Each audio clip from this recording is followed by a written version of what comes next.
One of the key ideas I want you to get from this course, and it's not really covered, or at least not very well in your reading, is the notion of content and relationship messages, or content and relationship dimensions of messages. I sort of use those terms interchangeably. This is a key concept for the semester, and I think that if you once you get it, it'll really change, or I hope it will, how it is that you see how you communicate with others and how they communicate with you. But it helps us to see communication as less being sort of flat, but understanding the many complexities and dimensions of communication, and how communication isn't just sharing information, it's navigating, negotiating, creating, and reinforcing the relationships we have with each other. So we have one message with two dimensions. Right? We have these content dimensions of a message, and that's the words and how they're said.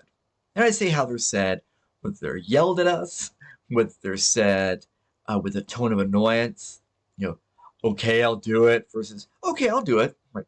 Tells us something different about our actual eagerness to do a thing, right? One sounding very annoyed, like I don't want to, please leave me alone. The other one sounding very cheerful and helpful, right?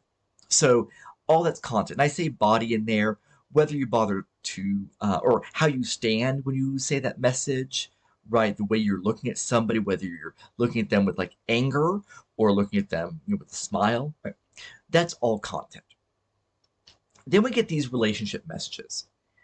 And relationship messages tell us about how the person, offering that message, how the sender of the message, weird to use that language, how they see their relationship with the person they're communicating with.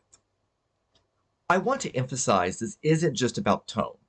It's not just about the fact that you say, what do you want, in this angry, bitter voice versus what do you want, lighter and more helpful sounding, right? It's not just about tone, that's certainly part of it. But it's the fact that, really, the fact that you would use that tone with a person, or that you feel you can, or you could, or you should use that tone with a person, tells us about the relationship between people, right? So if I, as a professor, say to use a student, hey, can I talk to you for a minute after class? This is if we were actually in a building in class with each other, right? And you say, what do you want? In this harsh accusatory tone. I mean, you're asking, what do I want? But, that tone tells me also that you don't like me, you don't respect me, you don't trust me. It's not just that your tone says you're annoyed, but it says about the relationship there's a lack of trust, a lack of respect, a lack of comfort, right? Versus if you say, oh, what do you want? Like upbeat, sort of the up kick there, right? What do you want? That suggests that you feel okay here, or it might even be that you feel the relationship is such that even though you don't want to talk to me, you have to do that, right? So it shows some sort of deference then, right? So content are the actual words we say, right, or communicate, and how we communicate them. The relationship dimension of the message is that by those words and that tone, how they're delivered, and all that, what that says about our relationship with the other person. Let's look at a few examples. Sort of a classic one. An adult asks, the parent, the grandparent, whoever, right, says, "How was your day?" The teen says, "Fine." Okay. So at the content level, fine suggests nothing of interest. How's the day? No, nothing of interest. Nothing great, nothing bad, just nothing of interest happened. Nothing of note. Right? Relationally, the reason that so many adults, caring for a teen, or just trying to show investment and love in them, right? Hearing "fine" is so difficult and annoying, is because what is communicated often relationally is there's nothing I want to share with you. I get this from my 8-year-old daughter even sometimes. I'll say, so, how was school today? Fine. Anything interesting happen? No. It could have been, right? But it's just the idea of like, I don't want to talk to you about stuff. And by the way, she will also say sometimes, I don't want to talk, just leave me alone. Which I can actually that I relationally don't. Which relationship wise, I when I hear that, I'm just glad that she feels that she can express herself, sort of like, listen, I just need my space right now. I feel okay with that. But anyway, right. But so when the teen says fine, it in many cases is understood, especially if it's a fine, sort of dismissive, annoyed, fine.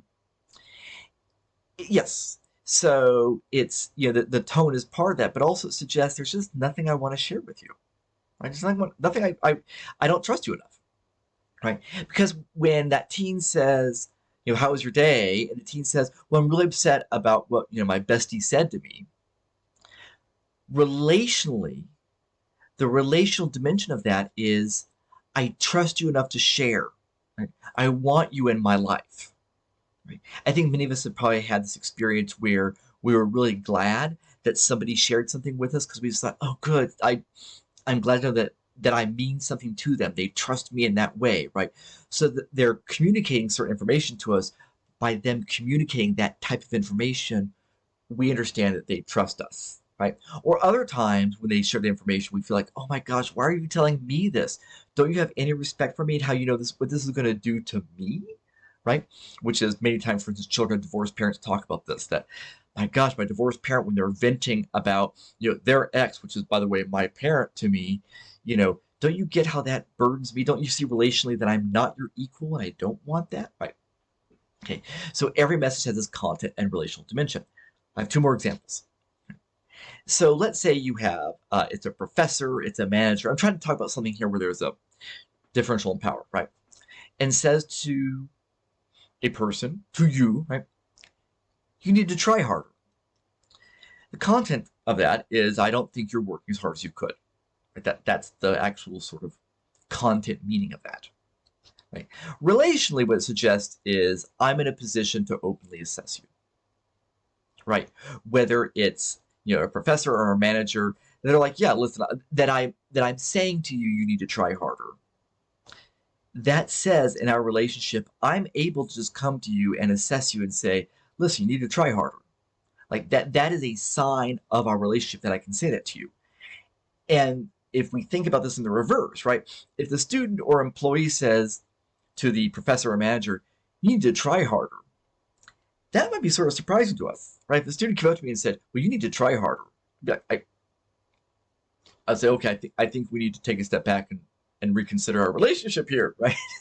This isn't just a basic define your relationship. This is like, let's reconsider the roles here, right? So you need to try harder.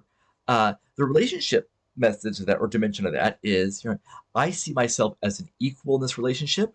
I disregard the role differences, right?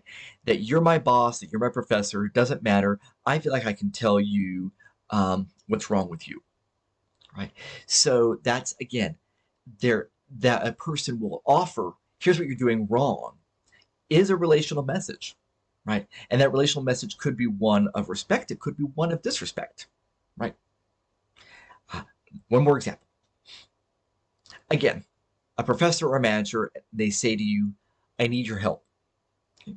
I need your help. Content-wise, I require your assistance, right? That's saying. Relationship, right? The relationship dimension of it, I mean, depending upon other things, of course, it could mean a couple of things. It could mean, listen, I can call on you when I need something, right? If I don't want to carry something very heavy or something's heavy, I need help, I'm just calling you, right? I can do it. You're at my beck and call, sort of thing, right? So it could be about this a person identifying this power differential that I can ask you what I need from you whenever I want to, because I'm in a position of power. But it could also be sometimes when a person says, especially a person who's in authority to us, says, I require your assistance. It may be we go, oh, they actually see me of value to them, right? They could, and it varies, of course, according to the context, the specific context. Yeah, I keep talking about context in this class, right? About context, right? Sometimes it's like, you could have asked anybody for help. Why'd you ask me to help you with this awful, annoying job, right? And sometimes it's like, you could have asked anybody to help you with this thing in a time when you feel vulnerable. I really appreciate that you came to me, right? That you respected me enough to trust me with it, right? Yeah.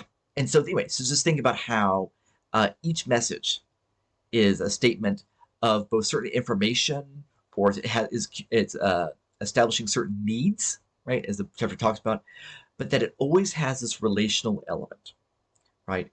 Even when we have these, as the book talks about, those generic exchanges, when it talks about roles, those generic exchanges between teacher and student of how are you find things. What that says is, content-wise, it's also, it's all sort of, as the book says, generic, but relationally, that also says we don't have anything of real value here. We are being polite to each other. We're being polite, but we don't have anything of substance, right? So content and relational dimensions of messages, an important concept for the class, and I would say also for just understanding how communication is part of everything we do, and really it's not just about the words, but it's about so much about the connections that we make with each other.